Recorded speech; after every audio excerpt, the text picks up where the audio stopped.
Hi folks, you're with Tacitus today at your Pushback channel, and thank you for joining this live stream. In this essay, I'd like to talk about opinion shapers, what are called global shapers, and they're effectively a subset, if you like, of the Davos World Economic Forum, the globalist project. And what they've set up here, and I'll talk about the structure and how they go about it in just a minute, but what they've set up here is if you like, a junior subset of the World Economic Forum. So these are people sort of 18, well, they say 18 to 29, but then in some other documents they've got that goes into sort of mid-30s. But really their target is young people. Now they're wanting to create and groom and generate the next generation of globalist activists, and activists in the key globalist areas of climate, gender, and race. So what they're doing is they're getting kids as young as primary school, and they're bringing them through into, if you like, an apprenticeship as young adults. Some of them being paid very handsomely for this activism, and then making sure they get pushed into positions of political, economic, and social power, either as social influencers or say heading up NGOs, activists with NGOs, and so on. So this is a very organised, very, very well funded and tightly focused effort by the globalists here to make sure that they've got new generations of young people coming through. Now, this in some ways is nothing strange. There's the young labour movement and the young trade union movement. So this type of stuff's been around for a while, but it's never been, in this sense, so focused on destroying Western society in the name of some vague paradise that, like, the unicorn is just around the next corner, and they're suckering in young people. Now, if you look at people like Justin Trudeau and Chrystia Freeland, and there are others, plenty of others actually, that have been part of this, and so you can see from that they're definitely not looking for brains. They say they're looking for people who are exceptional, who've had great achievements, and they're people of note, influencers and opinion shapers, people who can lead, where mindless drone zombies will follow, and this sort of thing. So they're supposed to be looking for those people. But gee whiz, Justin Trudeau, if he hadn't been just handed and given the job, I mean, he's been shoehorned into the prime ministership. So it's ridiculous to think that he's some genius. I mean, he was a fucking part-time drama teacher, for Christ's sake. So, I mean, Chrystia Freeland, she was just some nobody journalist. So clearly they're looking at people that A, they can control, and B, they can put into positions of influence, but people who need not have any ability of any description, and who may even be moronic and so on. So they say they're looking for exceptional people, but the reality is there are some very unexceptional people. Now, if you look at they're called global hubs, and these are shapers, opinion shapers within these global hubs, and they're supposed to have 10,000 or so members across 140 odd countries.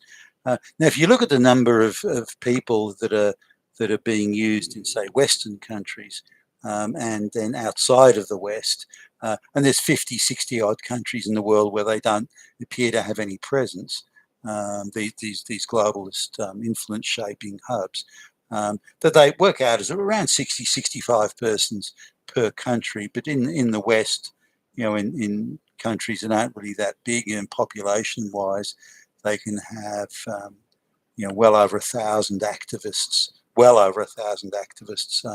in the Western countries, but they can have 10, 15, 20 people in some of the non-Western countries, or indeed none at all. So let me, just looking at, so I'm looking at one Western country now, And this is the breakup. Now, these are all white, or once were all white Western countries. But just have a look at the makeup here of the activists. Out of every 100, this is on my count, every 100 activists, 72, so that's 72%, 72 out of 100 are non-white. They're black, Asian, Indian, anything but white. So 72. 78% are women. So this is again the globalist thing. Women are the soft target, women are the easy target, and so they go after them in particular. Of the remaining, 22 men, most of those appear to be, certainly from the what I've been able to glean, most of them are homosexual or transgender, and there's maybe 3, 4 at the outside that appear to be straight, but they're dyed-in-the-wool activists in things like global warming and gender equity, and so they're baked-on activists and have been so for even though they're quite young in their early 20s. For quite some time. So it's definitely no sort of straight white male Christians there. So you can see where they're heading with this. This is not a fucking influence shaping thing. That's bullshit. They're there. Their only job is to undermine and screw over and fuck up Western society. That is their only job. They're not a shaping opinion. They're destroying a civilization. And let's be completely clear about that. Now, how are they doing this? So they're working closely with a lot of Western governments, but particularly education departments, media, and NGOs. So that's sort of the nexus there. Now, teachers are identifying students that are susceptible to the climate change and all these other messages, and ones that may be the keenest and the most committed. Maybe their parents are supporting them in it or something like that. What they'll do is the cheat teachers, and they'll identify these kids, and then they'll work with the NGOs to make sure that they'll get the kids out. And this is as young as primary school, by the way. These kids can be 8, 9 years old, and take them out on an alleged excursion, but in reality it's a protest march about climate. And they'll make sure, these teachers will make sure that the representatives of NGOs are there, that well cashed up, well funded activist NGOs, which are of course funded by the globalists and Davos and the United Nations anyway. So they're swimming in fucking money. So they'll get these. So these activists will be there, and they'll be grooming, in conjunction with the teachers, they're grooming these young children to be the activists of tomorrow, filling their head full of the most fantastic nonsense, stripping all context out of it. And again, the unicorn is just around the next corner. Just one more street march, just one more screaming, just one more bullhorn, and we're there. But of course, they just never get there. So it's the donkey chasing the carrot type thing.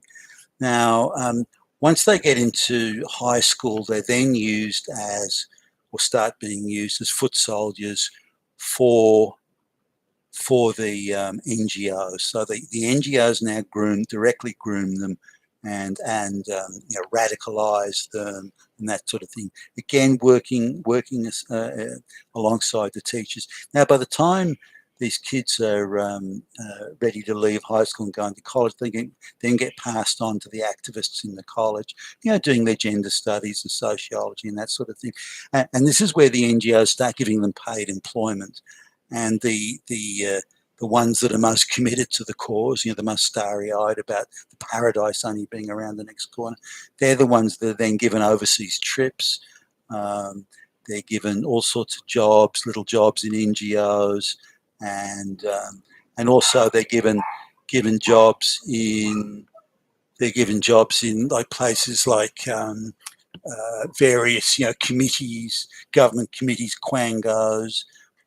There's all sorts of little employment that's being given to them as a reward for their activism. So they never have to live in the real world. They can just live in a fantasy world where money comes in the door as they dream of this globalist bullshit paradise. Now, as they get a little bit older again, they're then given other goodies. For example, here's an Arabic lesbian woman who was magically given a book deal. I mean, she couldn't write for shit, but she's magically given this book deal. an NGO bought up thousands of these books, so she's now a published author. She's got great cred. Then the government, the Western government, then used taxpayer money to send this Arabic lesbian around the world, telling everyone what a great fucking author she was and this sort of thing, but spreading, the climate change feminist racial message. All white people are evil, Hitler racists, and so on. So she's actually paid by a white government using white taxpayer money to go around the world saying how evil and terrible white people are. Very much the globalist playbook, of course, but that's how insane times that we live in. So then these people are sent out around the world or around the nation, and it's surprising how many of them, because many of them are seriously unexceptional, but how many of them are gifted cozy jobs, director of social equity in a university or something, all this sort of stuff, and they're given advisory jobs to state governors and politicians and so on. They're then given jobs as like script writers for radical propaganda programs from leftist media outlets and the like. So they're really just fanatical activists, and they're sent out and given jobs to spread their fanatical activism.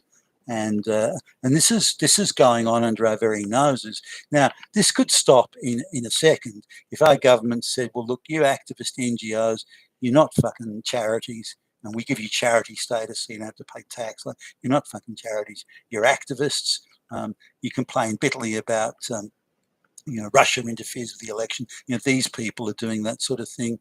They're influencing and shaping minds and being gifted positions to do so, often with taxpayer money. And the government could just stop paying that, just withdraw all the funding from these people, and then declare that they don't have tax-free status anymore. And that would end 90% of it, just like that. But no, Western governments that are controlled by the globalists are actively funding this incredible nonsense. But the thing that drives me crazy is this is a majority white, Australia, for example, is a majority white country, as indeed is Britain and the others. And yet the globalists have got the fucking hide to put 70 to 75% of all these so-called opinion shapers as being non-white. There's not a single straight white male Christian in the group. I mean, how's that representative of anything? Again, these people are dedicated to the destruction of Western society, and so these globalist shapers and hubs that you see around, just have a look at it. Get onto the internet yourself and have a look at this, and go to write to your politicians and say, hey, this is not fucking good enough. They can have their say like anybody else, but they're not there to be specially funded, specially looked after, specially given jobs for the sole purpose of undermining Western society.